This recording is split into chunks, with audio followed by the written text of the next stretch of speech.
Before cell phones and computers, if you wanted to contact someone, you wrote them a letter. Then in the late 1800s came the first telephone. And now with the internet as the most prevalent way to communicate, kids and teens are turning to social media. So I sat down with an expert to ask them why. Norms around parenting and the protection of children have changed. So we don't let our kids sort of roam the same way that we used to, even 10 or 20 years ago.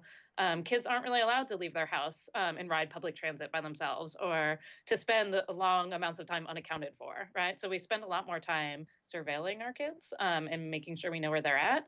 And as a consequence of that, they have very little time where they're just in kid-only spaces. Dr. Brooke Foucault-Wells, an assistant professor of communication studies at Northeastern University in Boston, specializes in the studies of adolescent use of social media and its effects. So we tend to talk about the phone displacing face-to-face communication, and I don't think that's ever the case, or hardly ever the case, right? So kids are also connecting face-to-face, and when I interview teens, they're perfectly good at having a face-to-face conversation. They use the technology when they have to, when they can't be face-to-face. And social media has made proximity to someone less and less of an issue because apps like Facebook allow you to know what's going on with somebody's life, even if they're thousands of miles away. And messaging apps like Facebook Messenger or other apps like picture sending apps that disappear after a allotted period of time, such as Snapchat. And of course, there's face-to-face apps like Skype, which I use to contact Dr. Foucault all the way in Boston.